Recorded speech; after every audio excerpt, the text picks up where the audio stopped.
또 내가 새 하늘과 새 땅을 보니 처음 하늘과 처음 땅이 없어졌고 바다도 다시 있지 않더라. 또 내가 보매 거룩한 성 새 예루살렘이 하나님께로부터 하늘에서 내려오니 그 예비한 것이 신부가 남편을 위하여 단장한 것 같더라.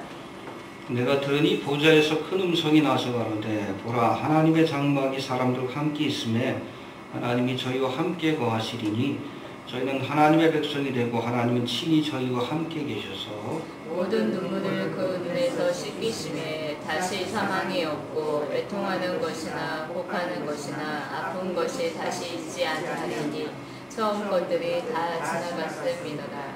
보좌에 앉으신 이가 가라사대 보라 내가 만물을 새롭게 하노라 하시고 또 가라사대 이 말은 신실하고 참되리 기록하라 하시고 또 내게 말씀하시되 이루었도다. 나는 알파와 오메가요 처음과 나중이라. 내가 생명수 샘물로 목마른 자에게 값없이 주리니 이기는 자는 이것들을 유업으로 얻으리라. 나는 저희 하나님이 되고 그는 내 아들이 되리라. 그러나 두려워하는 자들과 믿지 아니하는 자들과 흉악한 자들과 살인자들과 행음자들과 술객들과 우상 숭배자들과 모든 거짓말하는 자들은 불과 유황으로 타는 못에 참여하리니 이것이 둘째 사망이라.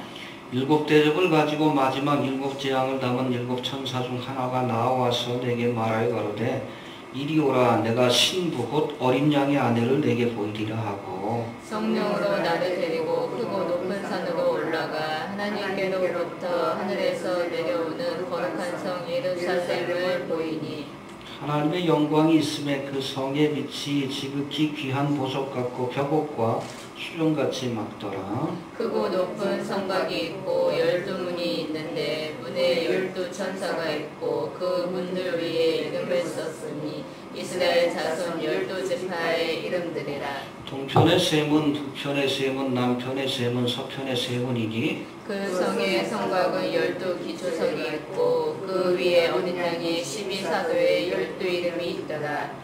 내게 말하는 자가 그 성과 그 문들과 성곽을 청량하려고 금갈대를 가졌더라. 그 성은 네모가 반듯하여 장광이 같은지라. 그 갈대로 그 성을 청량하니 12,000 스타디온이요 장과 광과 고기 같더라. 그 성곽을 청량함에 144규빗이니 사람의 청량 곧 천사의 청량이라. 그 성곽은 벽옥으로 쌓였고 그 성은 정금인데 맑은 유리 같더라. 그 성의 성곽의 기초석은 각색 보석으로 꾸몄는데 첫째 기초석은 벽옥이요 둘째는 남보석이요 셋째는 옥수요 넷째는 녹보석이요 다섯째는 황만호요 여섯째는 홍보석이요 일곱째는 황옥이요 여덟째는 녹옥이요 아홉째는 담황옥이요 열째는 비치옥이요 11째는 청옥이요 12째는 자정이라. 함께 봉독합니다. 그 12문은 12지중이 문마다 한 지주요 성의 이름 맑은 유리 같은 정금이더라. 아멘. 요한계시록 21장과 22장에 보면 믿음의 성도들, 믿음을 끝까지 지키고 승리한 성도들이 얻게 될 궁극적인 하나님의 나라. 우리가 천년왕국도 얘기하지만 이건 중간기적 왕국이라고 지난번에 말씀드렸습니다. 우리가 궁극적으로 얻게 될 하나님의 나라는 바로 새 하늘과 새 땅과 새 예루살렘이라고 이렇게 살펴봤습니다. 해봅시다. 새 하늘과 새 땅과 새 예루살렘. 우리가 보는 처음 하늘과 처음 땅이 사라지고 하나님께서 새 하늘과 새 땅을 지으시고 그곳에 그리스도의 신부 묘사되고 있는 어린 양의 신부로 묘사되고 있는 새 예루살렘을 주신다라고 말씀하고 있습니다. 우리가 흔히 예수 믿으면 천국 간다고 할 때에 천국의 궁극적인 목적지가 바로 이 새 예루살렘이라고 이해하시면 될 것 같습니다. 지난 시간에 우리는 이 새 예루살렘에 참여할 수 있는 자들과 그렇지 못한 자들이 있다라고 말씀했는데 줄이고 목마른 자, 할렐루야, 그리고 그리스도 안에서 새로운 피조물로 거듭난 자, 그리고 믿음 안에서 승리한 자, 이런 사람들이 새 예루살렘을 얻게 될 것이다 라고 말씀을 드렸습니다. 할렐루야. 그러나 믿지 않는 자, 우상 숭배자, 거짓말하는 자, 살인자들, 그리고 두려워하는 자들은 이 새 예루살렘에 참여할 수 없다라고 말씀하고 있습니다. 이제는 지난 시간에 이어서 오늘 본문에 묘사된 이 새 예루살렘 모습을 구체적으로 한번 살펴보도록 하겠습니다. 9절 10절 한번 봅니다. 9절 10절 시작. 일곱 대접을 가지고 마지막 일곱 재앙을 담은 일곱 천사 중 하나가 나와서 내게 말하여 가로되 이리 오라. 내가 신부 곧 어린 양의 아내를 내게 보이리라 하고 성령으로 나를 데리고 크고 높은 산으로 올라가 하나님께로부터 하늘에서 내려온 거룩한 성 예루살렘을 보이니. 예, 그래서 새 예루살렘은 어린 양의 신부라고 묘사합니다. 해봅시다. 어린 양의 신부. 예, 2절에도 보니까 거룩한 성 새 예루살렘이 마치 신부가 남편을 위해 단장한 것 같다라고 묘사하는 것을 보게 됩니다. 아무튼 여기서 어린 양의 아내로 묘사되고 있는 이 새 예루살렘이 하나님께로부터 하늘로부터 내려왔다는 말씀이 2절과 또 오늘 본문에서도 다시 한번 반복되는 것을 보게 됩니다. 해봅시다. 하나님께로부터 하늘로부터 내려왔다. 여러분, 하나님의 나라는 우리가 노력하고 수고해서 만들어가는 세상이 아니에요. 그래서 뭐 뉴에이지에 물든 기독교, 리버레일이 그런 얘기를 하죠. 이 땅에 우리가 열심히 수고해가지고 하나님의 나라를 만들어가자. 일견 맞는 것 같지만 성경적 개념하고는 다릅니다. 하나님의 나라는 위로부터 주어지는 겁니다. 알겠습니까? 너희가 그 은혜를 인하여 믿음으로 말미암아 구원을 얻었나니 이것이 너희에게서 난 것이 아니요 하나님의 선물이다. 굉장히 중요해요. 이게 복음의 핵심입니다. 해봅시다. 하나님의 선물이라. 예, 에베소서 2장 8절 9절의 말씀. 우리가 율법을 지키거나 아니면 선을 행하거나 우리가 노력하고 수고해가지고 이 땅에 낙원을 만들 수 있다. 그건 헛된 거예요. 인간이 노력해가지고 만들 수 있는 것은 바벨탑밖에 없습니다. 하나님의 나라는 우리가 수고해서 만드는 것이 아니라 하나님께로부터 어디에서 하늘로부터 내려오는 것입니다. 우리에게 주어지는 거예요. 이 영생과 천국의 선물을 우리가 믿음으로 아멘하고 받아들이는 것. 그래서 믿는 건 받아들이는 겁니다. 영접하는 자 곧 그 이름을 믿는 자에게 하나님 주시는 이 은혜의 선물을 믿음으로 receive, 영접하는 자에게 하나님의 자녀가 되는 권세를 주신다라고 약속하고 계십니다. 할렐루야. 예, 주시는 겁니다. 다시 한번 짚고 넘어갑니다. 이제 구체적인 모습이 11절부터 소개되고 있는데 한번 살펴봅니다. 11절 한번 봅시다. 시작. 하나님의 영광이 있음에 그 성의 빛이 지극히 귀한 보석 같고 벽옥과 수정같이 맑더라. 예, 천국은 어떤 곳이냐? 한마디로 하나님이 계신 곳이 천국이에요. 해봅시다. 하나님이 계신 곳이 천국이다. 이게 성경적 정의예요.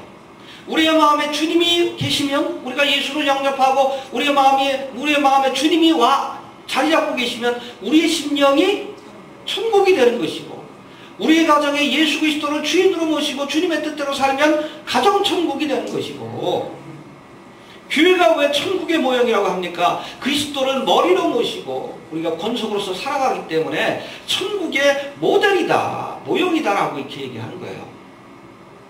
이게 모델하우스면 여러분 진짜 집은 뭡니까? 새 예루살렘. 그곳은 뭐가 있어요? 하나님의 영광이 임재하는 것, 떠나지 않고 항상 계시는 것. 해봅시다. 하나님의 영광이 임재하는 것이다. 할렐루야. 예, 근데 성경에 보니까 하나님은 빛이라고 말씀하고 있습니다. 해봅시다. 하나님은 빛이시라. 그래서 이사야 60장 1절에 보면 하나님의 영광이 빛 가운데 빛으로 임했다라고 설명하고 있어요. 일어나라 빛을 발하라. 이는 내 빛이 이르렀고 여호와의 영광이 내 위에 임하였습니다. 하나님은 빛이십니다. 그래서 오늘 본문에 묘사된 이 새 예루살렘의 모습도 빛 대신 하나님의 임재의 역사가 충만한 곳이에요. 빛이 있는 곳입니다. 빛이 있는 곳. 하나님이 빛이시기 때문에 빛 대신 하나님, 우리가 쉐키나라고 얘기하는데 하나님의 임재의 역사가 떠나지 않는 것, 그것이 바로 새 예루살렘의 모습이라고 이해하시면 됩니다. 이에 반해서 여러분 지옥은 어두운 곳으로 묘사되고 있어요. 바깥 어두운 곳에 쫓겨나리라. 해봅시다. 어두운 곳. 하나님이 안 계시니까 어두운 곳이죠. 여러분 신학적으로 하나님 계신 곳이 천국이고 천국의 궁극적인 모습은 바로 빛 대신 하나님의 임재의 역사, 영광이 충만한 곳이라고 이해하면 될 것 같습니다. 그래서 우리가 가게 될 새 예루살렘은 빛이 충만한 곳입니다. 예. 이제는 이 새 예루살렘이 만들어질 때 사용되었던 여러 가지 재료들에 대해서 오늘 본문이 소개하고 있는데 우리가 한번 살펴봅니다. 이거 여러분 너무 그냥 비유적으로만 해석하면 안 돼요. 문자적으로 해석해도 별 무리가 없습니다. 그렇게 보는 게 좋아요. 한번 봅시다. 첫 번째 11절 한번 봅니다. 시작. 하나님의 영광이 있음에 그 성의 빛이 지극히 귀한 보석 같고 벽옥과 수정같이 맑더라. 예, 여기 보니까 벽옥과 수정같이 맑더라. 아마 주된 재료가 수정같이 맑은 벽옥으로 만들어진. 그래서 하나님의 임재하신 빛을 보다 더 화려하고 아름답게 비춰주는 역할을 새 예루살렘이 했던 것으로 이렇게 보게 됩니다. 여러분 예루살렘 성의 주된 재료가 수정과 같이 맑은 벽옥이라고 오늘 본문은 말합니다. 해봅시다. 수정같이 맑은 벽옥. 근데 여러분 우리가 보통 일상적으로 보고 있는 옥돌 있죠? 무슨 색깔이에요? 불투명하고 푸른색을 띱니다. 이게 옥이에요. 이 벽옥이 그런 뜻입니다. 근데 오늘 본문에서는 그런 일반적인 벽옥이 아니라 수정같이 맑은 벽옥이라고. 영어는 제스퍼라고 되어 있는데 이 불투명한 보석이지만 오늘 본문에 소개되고 있는 이 벽옥은 뭔가 좀 우리가 알고 있는 벽옥과는 좀 다르다는 것을 우리가 알 수 있는데 오늘 본문에서는 수정같이 맑은 벽옥이라고 표현하고 있는데 현재 우리가 알고 있는 벽옥과는 다른 재질이라는 것을 우리가 알아야 한다는 거예요. 그래서 많은 성서학자들은 이 수정과 같이 맑은 벽옥이 무엇일까? 다이아몬드일 것이다라고 이렇게 추측을 많이 합니다. 이해가 되십니까? 왜냐하면 그 당시에 이 다이아몬드라는 보석 자체가 잘 알려지지 않은 시기였기 때문에 그래서 이 다이아몬드도 원석을 깎기 전에는 그냥 불투명하게 보이잖아요. 그래서 그것을 벽옥은 벽옥인데 벽옥하고 비슷한 그런 보석인데 수정과 같이 맑다. 아주 밝고 투명한 색깔을 가진 그런 보석이다라고 이렇게 묘사한 것으로 해석할 수 있다는 겁니다. 여러분 알다시피 다이아몬드는 보세요. 우리 중학생들 알 거예요. 모든 보석 가운데 가장 빛을 잘 굴절하는 그런 보석이에요. 이해가 됩니까? 빛이 들어왔을 때 그것을 가장 화려하게 굴절하고 또 잘 굴절을 해줘서 거기에 빛이 들어왔을 때에 그 빛을 영롱하게 밖으로 이렇게 비춰주기 때문에 다이아몬드가 다른 모든 보석보다도 화려한 빛을 발하게 되는 것을 우리가 알게 됩니다. 여러분 이 다이아몬드가 화려한 빛을 내는 것은 사실은 그 자체 이 다이아몬드 자체가 빛을 내기 때문이 아니라 다이아몬드에 들어온 빛을 화려하게 반사해주기 때문에 그래요. 이해가 되십니까? 예. 그래서 이 수정과 같이 맑은 벽옥, 다이아몬드로 만들어진 이 새 예루살렘 성은 바로 빛으로 임재하신 하나님의 영광을 더욱 화려하게 반사시켜주는 역할을 하게 될 것이다라고 그렇게 추측을 하게 되는 겁니다. 이해가 됩니까? 그 안에 누가 계셔요? 하나님의 임재 역사, 빛으로 임재하신 하나님이 계시는데 예루살렘 성, 그 주변에 둘러선 예루살렘 성이 다이아몬드와 같이 그 빛을 밖으로도 화려하고 아름답게 비추고 있다라고 이렇게 보시면 될 것 같습니다. 여러분 새 예루살렘이 어린 양의 신부인 성도들을 상징한다면 성도들이 감당해야 될 사명도 하나님의 빛을 어떻게 해야 합니까? 세상에 비추어주는 뭐와 같이? 수정과 같이 맑은 벽옥과 같이 다이아몬드와 같이 하나님의 빛을 가감없이 더 화려하고 아름답게 세상에 비추는 역할을 우리가 해야 된다는 것을 우리가 알 수 있습니다. 정리합니다. 빛 대신 하나님이 임재하시는 것이 새 예루살렘입니다.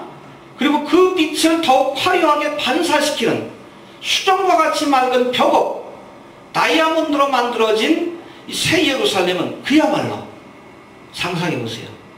빛이 충만한 도성 자체가 우리가 상상할 수도 없는 그런 빛이 충만하고 정말 멀리서 볼 때 이 아름다운 빛이 화려하게 비추는 그런 곳이다라고 이해하시면 될 것 같습니다. 할렐루야. 예. 그리고 12개의 보석이 기초석으로 쓰였다라고 성경 또한 말씀하고 있습니다. 19절 20절 한번 봅니다. 시작. 그 성의 성곽의 기초석은 각색 보석으로 꾸몄는데 첫째 기초석은 벽옥이요, 둘째는 남보석이요, 셋째는 옥수요, 넷째는 녹보석이요, 다섯째는 홍마노요, 여섯째는 홍보석이요, 일곱째는 홍옥이요, 여덟째는 노곡이요, 아홉째는 다망옥이요, 열째는 비추옥이요, 열한째는 청옥이요, 열둘째는 자정이라. 예, 첫 번째는 벽옥과 같이 맑은 수정과 같이 맑은 벽옥, 다이아몬드가 이 성곽을 이루고 있다 그러면 그 기초석은 기초돌로 쓰인 것은 12개의 보석이라고 표현되고 있습니다. 근데 19절과 20절에 소개되고 있는 이 보석은 사실은 구약시대 대제사장이 흉배에 붙인 그런 12개의 보석이 바로 이 새 예루살렘 성의 기초석으로 쓰인 것을 우리가 알게 됩니다.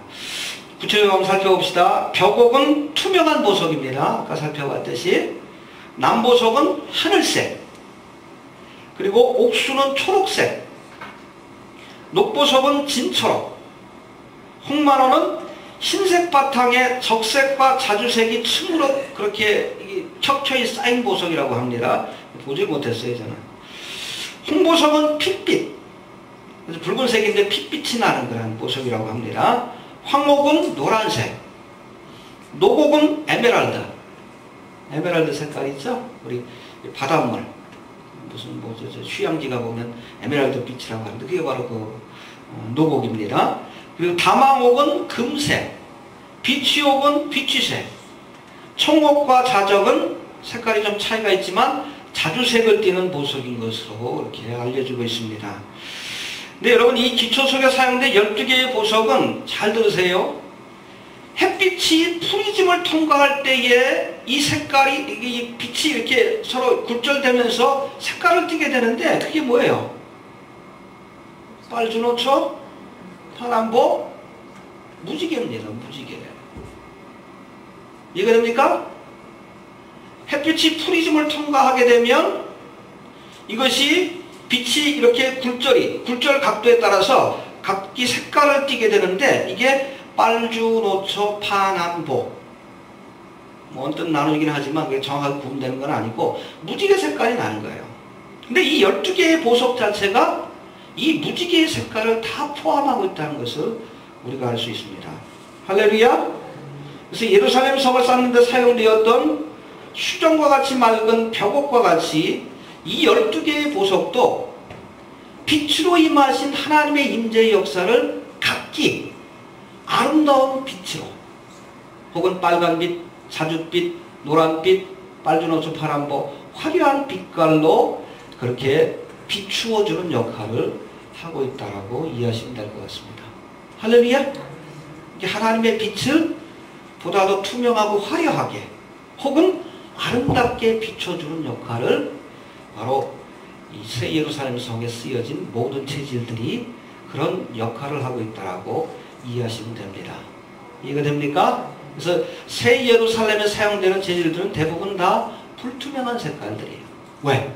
투명한 색깔입니다. 왜 그렇습니까? 하나님의 빛을 보여주어야 하기 때문에 감추는 것이 아니라 보여주되 보다 더 화려한 색깔로, 아니면 보다 더 화려한 모습으로 보여주기 위해서 다이아몬드와 같은, 아니면 청옥과 뭐 여러 가지 7색깔 그런 빛깔이 나는 보석으로 꾸며졌다라고 이해하시면 될 것 같습니다. 성도들이 그래야 돼요. 우리가 그리스도의 사랑과 의와 하나님의 말씀과 은혜를 세상 가운데 여러 가지 색깔이 있죠. 하나님의 은총이 비친 그것을 우리가 세상에 아름답게 보여주어야 할 그런 책임이 성도들에게 있다는 것을 알아야 합니다. 예. 그 다음에 세 번째 재료는 21절에 나와 있는데 한번 봅시다. 시작. 그 12문은 12진주니 문마다 한 진주, 성의 길은 맑은 유리 같은 정금이더라. 예, 첫 번째 보니까 진주와 또 두 번째 정금으로 되어 있다라고 말씀하고 있는데 해봅시다. 진주와 정금. 새 예루살렘 성에는 12개의 문이 있는데 동서남북 3개씩 3, 4, 12 큐빅으로 되어 있으니까 네모 반듯하게 12개의 문이 있는데 이 문이 진주로 되어 있고 그리고 성의 길은 정금으로 되어 있는데 그냥 금이 아니에요. 유리같이 맑은 불투명한 것이 아니라 투명한 금. 우리가 지금 알고 있는 금의 개념하고는 좀 다르겠죠. 금 같은데 유리같이 맑은 이것도 여러분 하나님의 빛을 가두지 못하도록 불투명한 색깔은 가두지 않아요. 빛을. 이게 투명한 색깔로 그렇게 만들어진 것이다 라고 이해하시면 될 것 같습니다. 그래서 이 두 가지 재료, 이 진주는 여러 보석들 가운데 유일하게 여러분 기억하십시오. 조개라고 하는 생명체에서 만들어진 보석이에요. 다른 보석들은 광물질입니다. 그래서 산에서 아니면 깊은 바위 속에서 캐내가지고 얻을 수 있는 건데 이 진주는 유일하게도 생명체, 진주조개라고 하는 생명체에서 만들어진 보석인 것을 우리가 알고 있습니다. 구체적으로는 이 조개 속에 모래와 같은 이물질이 침투하여서 이 조개에 상처가 납니다. 그래서 모래가 침투한다든지 아니면 무슨 따가운 것들이 침투해가지고 이 얇은 부드러운 이 조개살을 자꾸 쓸고 그러다 보면 상처가 생겨요. 그 상처를 감싸기 위해서 이 조개가 진주층을 내보냅니다. 그래서 그 모래를 이렇게 자꾸 감싸고 그러면 나중에 둥그런 진주조개가 되는 거예요. 이해가 되십니까? 예. 해봅시다. 상처를 통해 만들어지는 것이다. 오랫동안 고통을 인내하지 않으면 만들어질 수 없는 것이 바로 진주입니다. 이해가 되십니까? 스펄전 목사님인가요? 누군지 잘 모르겠는데 아주 유명한 말씀하셨죠. 눈물의 렌즈를 끼지 않으면 하나님의 나라를 볼 수 없다. 해봅시다. 눈물의 렌즈를 끼지 않으면 하나님의 나라를 볼 수 없다. 예수님도 그랬죠. 애통이 하는 자에게 복이 있나니 저희가 위로를 받을 것이요. 또 앞서 우리가 살펴봤던 하나님 나라의 모습에도 보니까 예수님께서 성도들의 눈에서 눈물을 씻어주시리라. 할렐루야. 여러분 믿음을 지켜나가는 과정은 고통과 어려움과 슬픔과 또 십자가의 일이라고 우리에게 분명히 말씀합니다. 이러한 인내와 고통과 슬픔을 견뎌내지 않으면 바로 진주문으로 된 새 예루살렘 성을 통과할 수 없다는 사실을 꼭 기억할 수 있게 되길 바랍니다. 어려워도 힘들어도 믿음을 지키는 것이 고통스럽고 힘들어도 끝까지 참고 인내하고 알겠습니까? 믿음을 지킨 자 그죠? 내 안에 들어온 그 고통을 끝까지 참으면서 진주조개를 만들었던 그 진주조개와 같이 끝까지 믿음으로 인내하고 참는 자가 바로 진주로 된 이 새 예루살렘 성의 문을 통과할 수 있다는 것을 기억할 수 있게 되길 바랍니다. 그리고 그 길이 정금으로 되어 있다 라고 말씀하고 있습니다. 해봅시다. 정금으로 되어 있다. 그래서 성경에서 이 금은 보통 믿음을 상징해요. 그래서 동방박사가 바친 예물 가운데 특별히 황금은 믿음을 상징합니다. 정금과 같은 믿음이라는 표현을 우리가 많이 합니다. 해봅시다. 금과 같은 믿음. 그래서 내가 정금과 같은 믿음을 사서 부한 자가 되라. 믿음 안에. 이 새 예루살렘 성이 길이 정금으로 되어 있다고 하는 말씀은 바로 믿음을 가진 자가 이 천국 길을 걷게 된다는 그런 상징적인 의미를 우리에게 주고 있다는 거예요. 믿음을 잃지 맙시다. 예. 또 이제 세 번째, 천국의 구체적인 모습. 설계도를 한번 봅시다. 조감도를 한번 봅시다. 위에서 한번 내려봅시다. 어떻게 생겼나? 어떻게 생겼어요? 한번 봅시다. 12절 한번 봅니다. 12절.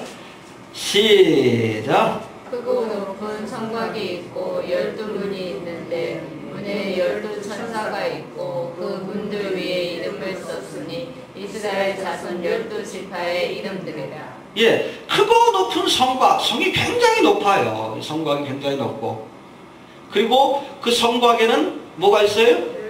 12문. 12문, 동서남북으로 12문. 12문이 있는 그 모습을 우리에게 보여주고 있습니다. 성곽. 이것은 특별히 성 안에 있는 사람을 대적으로부터 지켜주는 역할을 합니다.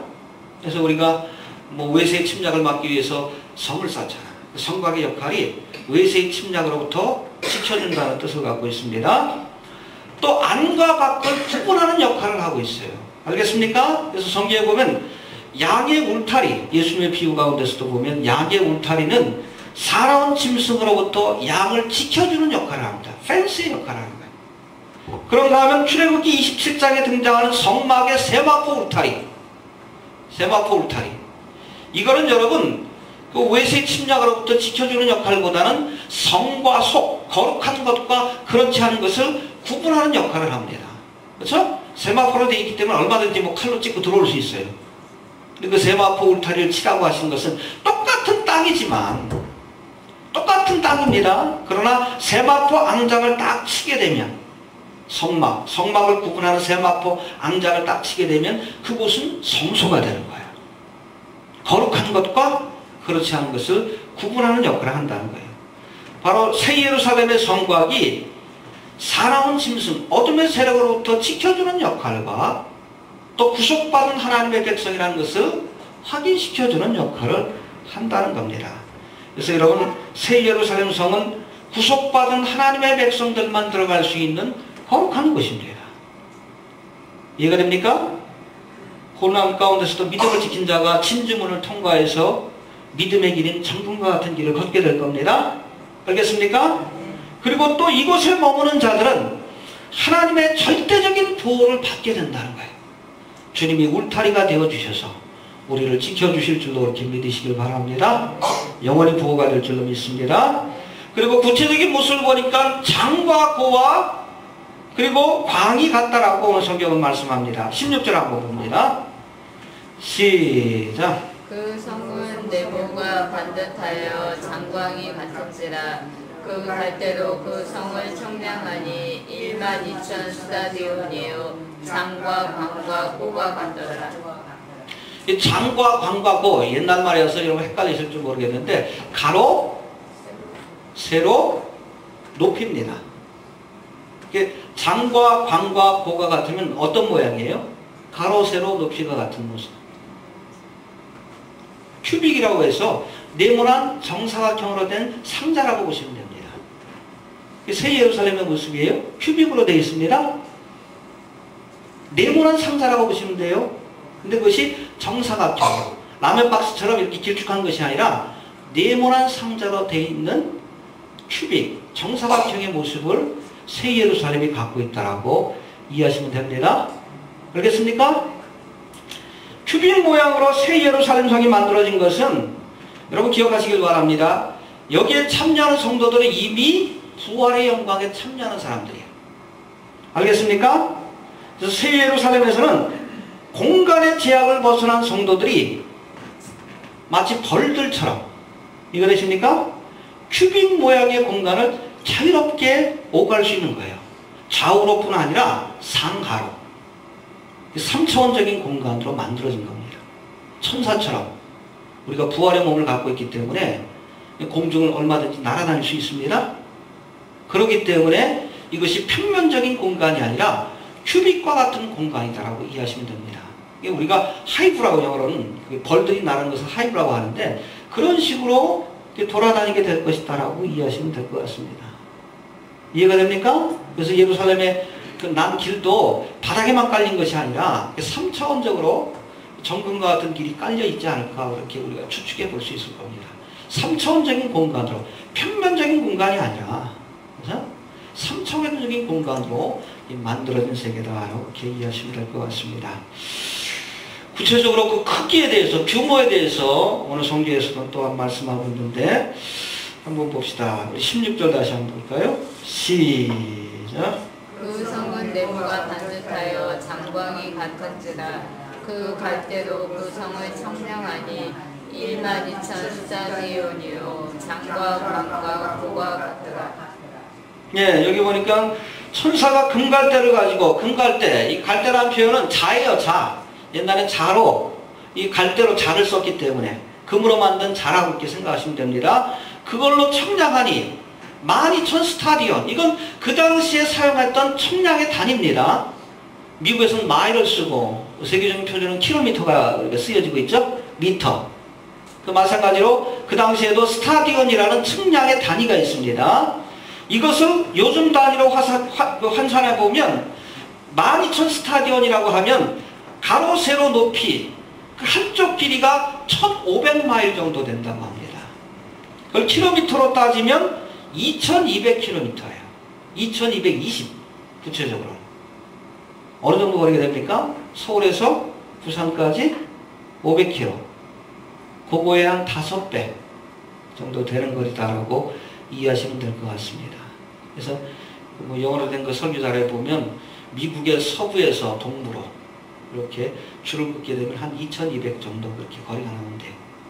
그것이 가로고 세로도 그런 규모, 높이도 그만한 규모. 근데 우리가 보기에도 꽤 규모가 크지만은 언뜻 그 생각이 들 수 있어요. 과연 크긴 크지만 생각보다 그렇게 크지 않다는 느낌이 드는 분들이 있을 줄로 압니다. 과연 그 정도 공간에 생각을 해보십시오. 그 정도 공간에 인류의 역사 속에서 구원받을 성도들을 모두가 다 수용할 수 있겠는가. 그래서 어떤 분이 그걸 계산을 해봤다고 합니다. 잘 들으세요. 아담으로부터 지금까지 지구상에서 살았던 인구가 한 500억 정도 된다고 합니다. 500억? 이해가 됩니까? 지금 한 70억이지만 이렇게 인구가 많았던 시기는 최근이고 이렇게 아담으로부터 지금까지 성경의 역사를 6,000년으로 아주 엄격하게 문자적으로 계산해보면 언뜻 계산해보면 한 500억 정도의 인구가 지구상에 살았던 것으로 계산이 됩니다. 그리고 똑같은 숫자가 천년왕국의 기간 동안에 이때도 여러분 시집가고 장가가고 이 땅에 많은 사람들이 번성하게 됩니다. 500억이라는 인구가 살아가게 된다면 결국 인류의 인구는 1,000억으로 인간의 역사 속에서 천년왕국까지 포함돼서 이 지구상에서 존재하는 인구를 한 1,000억 명 정도로 계산해 볼 수 있다는 거예요. 1,000억? 이해가 됩니까? 이 1,000억의 인구 가운데 한 20%가 구원을 받는다고 생각해 봅시다. 그럼 총 구원받는 성도들의 숫자가 몇 명 정도? 1,000억의 20%면 한 200억 정도가 된다고 한번 생각을 해봅시다. 200억의 인구가 여러분 2,200km를 3번 곱하게 되면 이것이 1,000억 입방미터예요. 100억 입방미터가 됩니다. 해봅시다. 100억 입방미터. 100억 입방미터라는 것은 가로 세로 높이가 1km인 그 네모난 공간 있죠? 그것이 몇 개예요? 100억 개가 들어가는 공간이에요. 예루살렘 성의 모습이. 그렇게 되면 이 100억 입방미터에 200억이라는 사람이 살아가게 된다면 우리가 쉽게 생각을 해서 가로 1km, 세로 1km, 위로 1km 되는 그 네모난 공간에 두 사람이 산다라고 이해하시면 됩니다. 좁아요, 넓어요? 너무 넓죠. 물론 거기 전체가 다 주거 공간은 아닐 겁니다. 뭐 공공적인 기관, 또 하나님께서 먹으시는 것이라든지 이런 걸 빼고 한 25% 정도만 잡는다고 해도 1인당 500m, 500m, 500m 이 정도의 개인 공간이 주어질 것이다라고 이렇게 계산이 나오게 된다고 합니다. 걱정할 필요 없어요? 예수님께서도 그랬죠. 요한복음에서 내 아버지 집에 거할 곳이 많도다. 해봅시다. 내 아버지 집에 거할 곳이 많도다. 충분한 공간을 우리에게 주신다라고 이해하시면 됩니다. 그리고 여러분 이 새 예루살렘 성에 문이 있다는 것은 구속받은 성도들이 거기만 머무는 것이 아니라 참 높게 하나님 지으신 새 하늘과 새 땅 그것을 오고 갈 수 있고 물론 거처는 그것이지만 그걸 생각한다 그러면 우리에게 주어지는 이 공간적인 그러한 부분들이 결코 작지 않다는 것 그렇게 이해하시면 될 것 같습니다. 알겠습니까? 예. 참고적으로만 아시길 바랍니다. 알겠습니까? 그래서 우리가 신천신지 새 예루살렘 그럴 때 새 예루살렘의 모습은 지상에 펼쳐지는 나라가 아니라 3차원적인 공간, 물론 바닥은 땅 위에 딛고 있겠지만 이것이 큐빅으로 된 땅으로부터 2200km 장과 광과 포가 이렇게 되어 있는 큐빅의 모양이고, 또 그곳에는 우리 성도들이 한 200억이 되는 그런 구속받은 성도들이 머문다 할지라도 충분하게 성도들이 머물 수 있는 넉넉한 공간이 있는 것이다라고 이렇게 이해하시면 될 것 같습니다. 그럼 마지막으로 이 성이 12문과 12개의 기초석으로 되어 있다라고 말씀하고 있는데 12절부터 14절까지 한번 봅시다. 시작. 크고 높은 성곽이 있고 12문이 있는데 문에 12천사가 있고 그 문들 위에 이름을 썼으니 이스라엘 자손 12지파의 이름들이라. 동편의 세 문, 북편의 세 문, 남편의 세 문, 서편의 세 문이니 그 성에 성곽의 12기초석이 있고 그 위에 어린 양이 12사도의 12이름이 있더라. 예, 큐빅의 모양, 네모난 상자의 모습을 가진 그 예루살렘 성곽, 이 정사형 모양을 가진 이 성곽에는 동서남북으로 3개씩, 3개, 12개의 문이 있다라고 말씀하고 있습니다.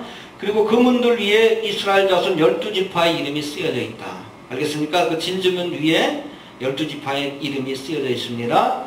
그리고 또 성곽에 12개의 기초석이 있는데, 하나는 위에 쓰여져 있고 밑에는 기초석이 있는데 보석으로 된 기초석입니다. 그 기초석 위에는 어린 양의 12사도, 12사도의 이름이 기록되어 있다라고 말씀하고 있습니다.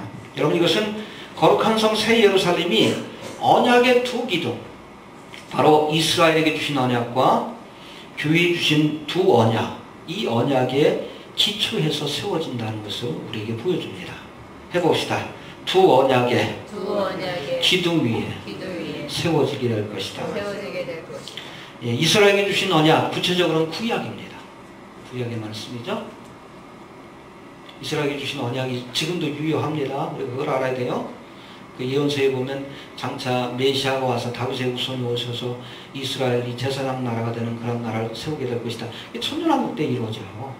궁극적으로는 바로 신천신지 새 예루살렘입니다. 알겠습니까? 이스라엘에게 주신 언약은 지금도 유효합니다. 그래서 여러분, 종말의 때 이스라엘이 고토로 돌아와서 나라를 재건하게 될 것이다. 에스겔서 37장 스가랴에도 그런 말씀이 나오는데 이루어졌잖아요. 이스라엘에게 주신 언약이 아직도 유효하기 때문에 그렇습니다. 성취되지 않은 언약은 성취가 될 거예요. 그 7년 동안은 뭡니까? 다니엘서 9장 27절에 보면 마지막 한 일에 관한 예언의 말씀, 주신 언약이 성취되는 기간이에요. 알겠습니까? 하나님의 구속의 언약에서 이스라엘은 더 이상 할 역할이 없다. 이게 리플레이스먼트 시올로지라고 하는데 이건 틀린 얘기예요. 아직도 유효합니다. 이 구약의 예언의 말씀, 성취되지 않은 예언은 앞으로 성취될 겁니다. 이해가 됩니까? 예. 그리고 교회에 주신 언약, 구체적으로는 신약에 약속된 하나님 나라에 대한 언약. 알겠습니까? 이것이 바로 신천신지 새 예루살렘을 통해서 궁극적으로 실현된다라고 이해하시면 될 것 같습니다. 할렐루야. 그래서 여러분 잘 들으세요. 하나님이 이스라엘에게 주셨던 그 언약과, 그것도 아직도 유효합니다. 은혜 시대인 이 교회에 주신 그 언약, 신약을 통해서 주신 언약이 서로 상충되는 것이 아니라, 충돌하는 것이 아니라 결국 새 예루살렘에 대한 언약으로 귀결이 되게 된다는 것. 알겠습니까? 그래서 새 예루살렘이 바로 12사도의 신앙의 고백 위에, 내가 이 반석 위에 교회를 세우리니, 베드로의 신앙 고백이죠. 사도들의 신앙 고백입니다. 그래서 우리가 사도신경이 중요한 거예요. 신앙 고백 위에 세워지고, 또 그 진주문 위에 12사도의 이름이 쓰여질 것이다. 12지파의 이름이 쓰여질 것이다. 바로 이스라엘에게 주셨던 언약이 궁극적으로 실현되는 것도 바로 새 예루살렘이다라고 이해하시면 될 것 같습니다. 알겠습니까? 정리합니다. 좀 어렵고 좀 힘든 부분이긴 하지만 잘 머릿속에서 한번 그려보세요. 빛 대신 하나님의 영광이 충만한 곳이 바로 새 예루살렘이에요. 새 예루살렘의 본질적인 모습은 뭡니까? 빛이에요. 빛. 왜 그것이 하나님의 나라가 될 수 있는가? 빛 대신 하나님이 임재해 계시기 때문에. 아무리 화려하고 아름다워도 하나님이 안 계시면 그것은 하나님의 나라가 아닙니다. 천국이 아니에요. 하나님이 계신 것이고 거기에 사용된 각종 보석들과 또 수정과 같이 맑은 벽옥, 다이아몬드라고 추측을 해본다면 그 모든 것들은 바로 빛 대신 하나님의 영광의 빛을 보다 더 화려하고 아름답게 비춰주는 역할을 합니다. 그것이 성도들의 역할이에요. 이 땅에서 해야 돼요. 그래서 믿음의 성도들이 얻게 될 이 하나님의 나라고 이 궁극적으로 이 새 예루살렘은 바로 이스라엘에 주셨던 언약, 구약의 언약이죠. 또 교회 시대의 성도들에게 주셨던 언약, 신약의 말씀이죠. 그 말씀이 궁극적으로 실현되는 마지막 하나님의 나라라는 사실을 여러분 꼭 기억할 수 있게 되길 바랍니다. 잘 정리합시다. 주신 말씀 붙들고 기도합니다. 하나님 은혜를 감사합니다.